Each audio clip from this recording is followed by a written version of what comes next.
Tom Eveslin, you have been a leader in so many ways, in government, certainly in business. You're the vice president of the Snelling Institute, or vice chair, I think. Yeah. How and why should people get engaged in leadership? The how is by doing it. Leadership is much more about example, about doing things, about demonstrating energy, than just having ideas. Ideas are sort of easy, and implementation is very hard.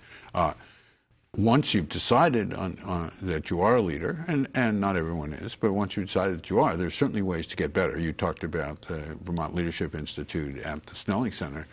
Many of Vermont's leaders in both business and particularly in government, local government, have gone through the Vermont Leadership Institute and have found, by trading ideas with other people, by having classes from people who've been successful in one area or another, that they can refine those leadership skills.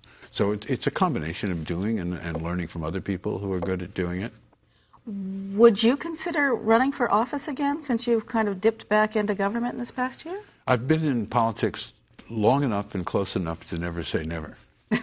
Okay. And finally, tell me about irrational exuberance.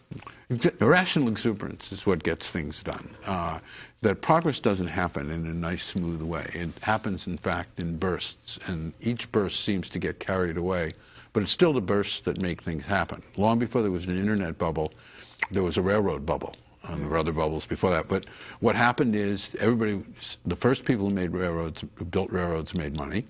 So everybody started building railroads. Then there were too many railroads, so most of them went broke, but they were already there.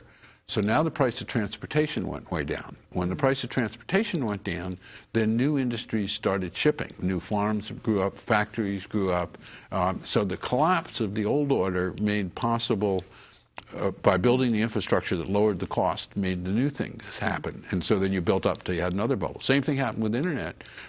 Much too much money went into putting out fiber. But once that happened, and even once some of the original providers went bankrupt, we had this marvelous amount of bandwidth that we use for things like YouTube and all the things we take for granted today. So people certainly get hurt when bubbles collapse. That happened when the internet bubble collapsed, but the irrational exuberance that led to that internet bubble led to the financing of all the infrastructure that we take for granted today, but's made possible a lot of progress since.